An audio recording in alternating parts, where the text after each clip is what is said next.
Hey, hey, hey, greetings and salutations. I'm Dave Plus and I do teach science, but today I am here to talk to you about new science news. That's right, all the exciting things that have happened in the world of science between December 23rd and December 30th, 2024. And what do we have going on? Well, let's look at the first exciting new thing in the news, and we're talking about crossing the Uncanny Valley. Now, if you don't know the Uncanny Valley and what that's all about, just watch the movie Polar Express. And in that movie, you will see how really one of the world's most beloved figures becomes one of the world's most creepy dads. And that would be Tom Hanks. And what is the Uncanny Valley? Well, basically, it's this. Even highly realistic androids can cause unease when their facial expressions lack emotional consistency.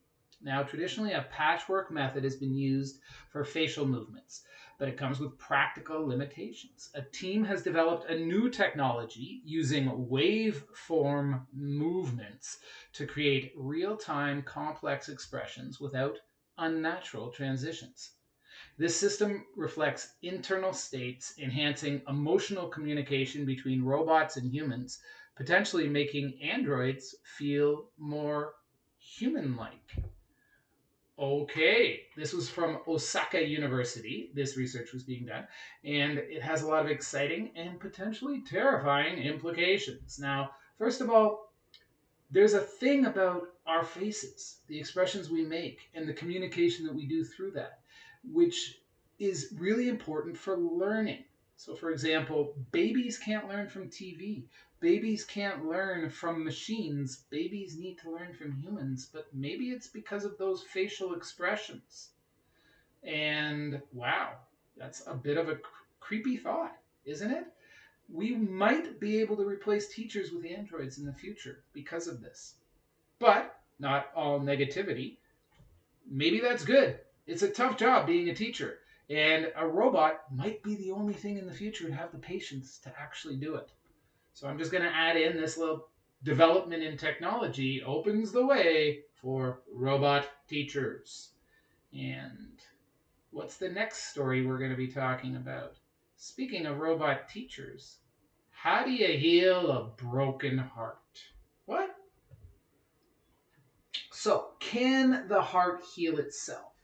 A new study says that it can. This came out of the University of Arizona Health Sciences. Scientists, physician scientists, found that a subset of artificial heart patients can regenerate heart muscle, which may open the door to new ways to treat and perhaps someday cure heart failure. So you got to understand when you have a heart attack, this kind of damage, it destroys heart tissue. We always assumed that once you lost it, you couldn't get it back. But this research is showing that humans appear to be capable of growing back their heart tissue. So, you know what? The same answer my dad gave me when I was a kid. I was like, how do you heal a broken heart? And he said, time. And it turns out he was prescient. Now, what's the next story we're going to be talking about? Speaking about prescient, I think I know. It is, that's right, taking a cue from a lightning. An eco-friendly reactor converts air and water into ammonia. And maybe that doesn't really jump out at you, but the fact that we can convert the nitrogen that's in the atmosphere into ammonia for fertilizer is what allows us to have as many humans as we have on this planet. Otherwise, we'd be caught in a Malthusian trap. What? So, taking inspiration from how nature, including lightning, produces ammonia, a team has developed a reactor that produces the chemical commodity from nitrogen in the air and water without any carbon footprint. And that's really the problem. The Haber Bosch process allowed the creation of nitrogen fertilizer very, very efficiently in terms of producing a lot of it, but it uses a ton of hydrocarbons and produces a lot of carbon dioxide into the atmosphere. So it's been considered a real net negative for climate change. This particular process, thanks to the University of Buffalo, if it is effective, will actually allow us to sort of address this particular source of carbon. So, very exciting development in a very exciting process that maybe you know nothing about, because honestly, I didn't know about it a few years ago either. And I just wanted to feel snobby and say, did you know about the Haber-Bosch process? Because it's the reason why we're all alive, going back to the Malthusian trap.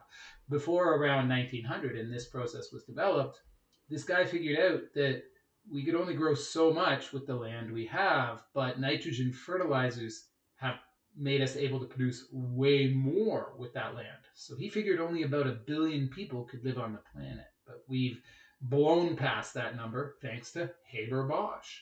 And thanks to you, dear listener, we have made it to the end of the first episode. So thank you so much.